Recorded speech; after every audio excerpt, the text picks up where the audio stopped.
Hi hello నమస్తే, నేను మీ Vasudevan. Seat ఎక్కడో తెలియదు కానీ పవన్ కళ్యాణ్ గారిని మాత్రం ప్రచారానికి పిలిచేశారు రఘురామకృష్ణరాజు గారు.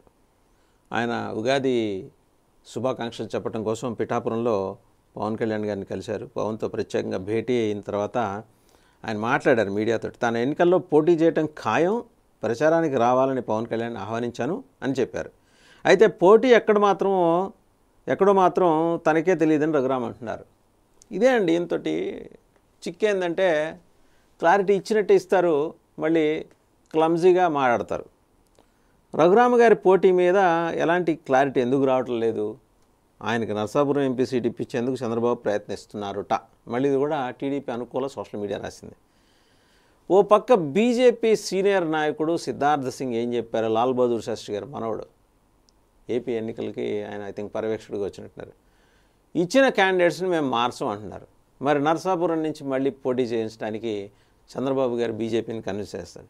అంటే ఇక్కడ ఈ టీడీపీ అనుకూల మీడియా ఉద్దేశం, ఈ సోషల్ మీడియా ప్లాట్ఫామ్ ఉద్దేశం ఏంటంటే చంద్రబాబు గారికి ఢిల్లీలో ఇంత బారు ఇమేజ్ ఉంది, సో ఆయన ఒక్కసారి అట్లాగా స్పెషల్ ఫ్లైట్ వేసుకుని ఢిల్లీ వెళ్ళి సఫ్దర్జంగ్ ఎయిర్పోర్ట్లో జస్ట్ ఆ ఫ్లైట్ ల్యాండ్ అవుతుంటే, క్రాస్ ల్యాండింగ్ అవుతుంటే ఆ ఫ్లైట్లోంచి ఇట్లా దూకేసి where is Modi, where is Amit Shah, right now I want to talk to them అని అంటే వాళ్ళు గడగడలాడుతూ వచ్చేసి ఈయన ముందు ప్రత్యక్షమయ్యి ఈయన అడిగినట్టు కాదు, ఈయన ఆదేశించినట్టు వెంబడి నరసాపురం సీటు రఘురామకృష్ణరాజు గారికి ఇచ్చేస్తారు. వినేవాడు వెర్రివెంగళెప్పైతే చెప్పేవాడు చంద్రబాబు అని సామెత. సో అది నమ్మటానికి జనం అంత సిద్ధంగా లేరు. ఇంకా అట్లాంటి కథనాలు రాసి జనాల్ని కంప్లీట్గా ఆ మత్తులో ఉంచేద్దామని చెప్పేసి టీడీపీ అనుకూల మీడియా రాస్తుంది. ఇప్పుడు ఒక సామెత, రాయలసీమలో ముతక సామెత, పూజలు లేక బూజు పట్టున్నా కానీ నైవేద్యం పెట్టు నా మహిమ చూపిస్తా అన్నట్టు దేవుడు. నిజంగా అంత మహిమ ఉన్నవాడైతే ఆయనకి బూజు ఎందుకు పడుద్ది? సో ఆయనకి బూజు పట్టిందంటే ఆయనకి శక్తి లేదు, ఎలాంటి శక్తులు లేవు, అందువల్ల ముందర ఆయన ఏదో జీవనం గడవాలి కాబట్టి ఇంత నైవేద్యం పెడితే నా మహిమ చూపిస్తాను. ఏమండి ఇప్పుడు ఎలాంటి ఈ సామెత ఇక్కడ ఎందుకు చెప్పాల్సి వచ్చిందంటే, తాను అత్యంత శక్తివంతుడని చెప్పుకునే రఘురామకృష్ణరాజు గారు ఇవాళ పవన్ కళ్యాణ్ గారి మీద ఎందుకు బ్యాంక్ కావాల్సి వస్తుంది?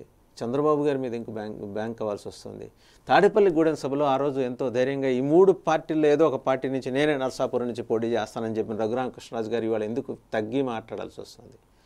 అంటే ఒక రాజకీయ శూన్యతని సృష్టించి ఆ శూన్యతలోంచి ఆయనకి భయాన్ని కలగజేసి చంద్రబాబు గారి ప్లాన్ ఇది. చివరికి చంద్రబాబు గారు మీరు తప్పించి నాకు వేరే దిక్కు లేరనే మాట ఆయన చేతే అనిపించి తర్వాత బ్రదర్ మేము చూస్తాం, ఏం పర్లేదు, మేము ఉన్నాం అని చెప్పేసి తనతో పాటు పవన్ కళ్యాణ్ చేత కూడా భరోసా ఇప్పించి రఘురామకృష్ణరాజు గారిని ఒక ఆట ఆడదామని చెప్పేసి చంద్రబాబు గారి ప్లాన్. ఎవరికి తెలియదు చంద్రబాబు గారు మీ ప్లాన్స్, మీ ఎత్తుగడలు, మీ కుట్రలు ఎవరికి తెలియదు. మీరు చేశారు కానీ ఆ వ్యవహారంలోకి, తక్కువ రకం వ్యవహారంలోకి పవన్ కళ్యాణ్ గారిని లాగమాకండి దయచేసి. చంద్రబాబు గారు సరే, రఘురామ్ గారు వ్యక్తిగతంగా తనకి పవన్ కళ్యాణ్ గారితో ఉన్న సాన్నిధ్యం దృష్ట్యా వెళ్ళారు, అడిగారు మీరు సపోర్ట్ చేయాలంటే ఈయన కూడా నిండు మనసుతో నేను సపోర్ట్ చేస్తాను, ఏం పర్లేదు. సరే, ఇంతకీ ఏ పార్టీ తరఫున పోటీ చేస్తారంటే తెలుగుదేశం అనేది కొంత క్లారిటీ ఇచ్చారు. తెలుగుదేశంలో ఎక్కడి నుంచి చేస్తారు? బీజేపీ అయితే సీటు మార్చదు. చంద్రబాబు గారు ఈయనకేం చెబుతున్నారు? నరసాపురం బీజేపీ ఎంపీ సీట్ ఇప్పిస్తాం, దానికి బదులుగా బీజేపీని తిరుపతికి షిఫ్ట్ చేస్తాం, తిరుపతిలో బీజేపీ దాసరి శ్రీనివాసుల్ని అక్కడ క్యాండిడేట్గా పెట్టుకోవచ్చు, ఆల్రెడీ ఆయన ఒకసారి కంటెస్ట్ చేశారు కాబట్టి తమ క్యాండిడేట్ని ఉపసంహరించుకుంటామని. ఏమంటే ముఖ్య ఎక్కడ ఉందంటే ఎవడని ఇట్లా ఉందని చెప్తాడు. ఇక్కడ చుట్టూ తిరిగి శ్రీలంక, బంగ్లాదేశ్, ఆఫ్ఘనిస్తాన్, బెలూచిస్తాన్ మీదుగా వచ్చి ఇక్కడ ఉందని చెబుతారా? చంద్రబాబు గారు చేసే ప్రయత్నం అది. రఘురామ్ గారికి ఇవన్నీ తెలియవా? ఖచ్చితంగా తెలుసు. బట్ ఎందుకని ఆయన చంద్రబాబు వెంబర్లాడుతున్నారు అంటే తమ దగ్గరికి అలా ఆకర్ష అనుకుంటూ తమ దగ్గరికి వచ్చేలాగా చేసి చివరికి ఏంటంటే మంచినీళ్ళు తాగాలన్నా కూడా తమ మీద బ్యాంక్ అయ్యేలా చేసే ఒక అద్భుతమైన నైపుణ్యం, అద్భుత శైలి, రాజకీయ చతురత బాబు గారికి ఉంది. సో ఆ క్రమంలో భాగంగా ఆయన రాజుగారి మొదళ్ళ మీద కొట్టారు, మూలాల మీద కొట్టారు. ఆయన మూలాలు ఏంటంటే ఆయన సెంటిమెంట్స్, నరసాపురం. సో ఆ నరసాపురం టికెట్టు, ఆ సీటు తీసుకెళ్ళి జాగ్రత్తగా బీజేపీ గ్రౌండ్లో వేస్తారు బాల్ తీసుకెళ్ళి.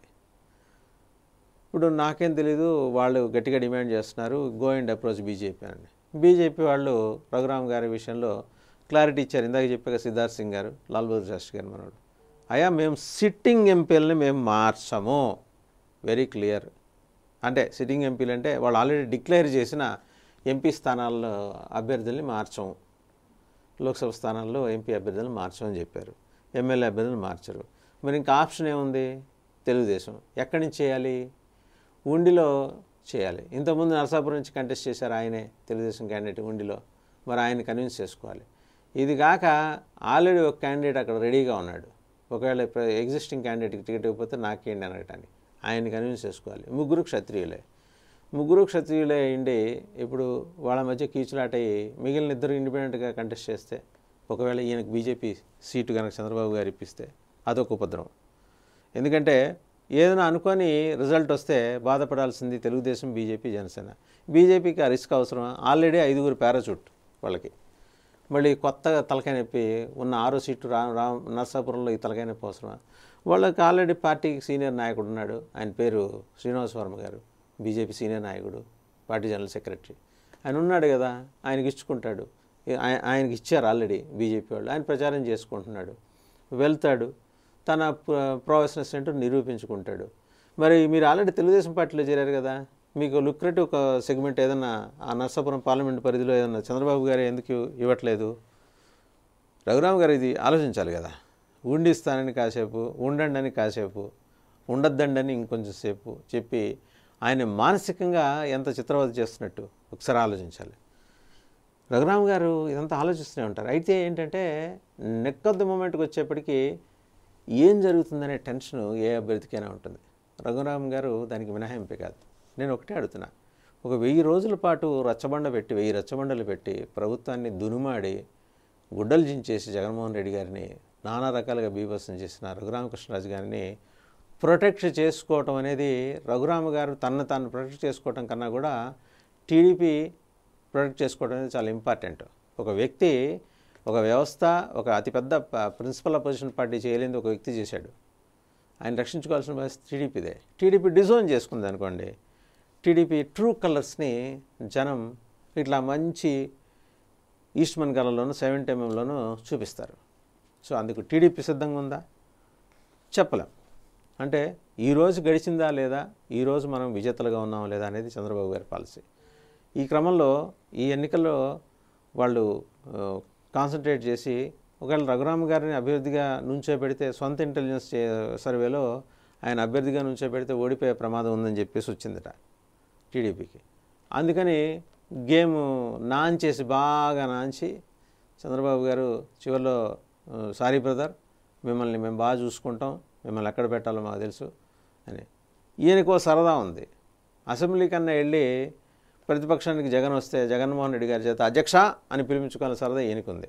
మరి ఈయన సరదా తీరాలంటే చంద్రబాబు నిజాయితీగా వ్యవహరించాలి. పవన్ కళ్యాణ్ వరకు ఆయన చాలా ట్రాన్స్పరెంట్గా నిజాయితీగా ఉన్నారు. So it's up to Raghuram గారు. ఎవరు నిజాయితీ పరులు ముందర తాను అలయన్స్గా వెళ్తాను అనుకుంటున్న పార్టీల్లో తేల్చుకోవాలి. వాళ్ళతో అక్రాస్ ద టేబుల్ కూర్చొని సెటిల్ చేసుకోవాలి, నుంచోవాలి. మీ వాయిస్ అసెంబ్లీలో వినపడాలి రఘురామ్ గారు. నేను కూడా చాలా బలంగా కోరుకుంటున్నాను. ఎందుకంటే నిజాయితీగా మీరు అనుకున్న మాట మీరు మాడతారు, అది జనానికి నచ్చింది. So all the best Raghuram గారు.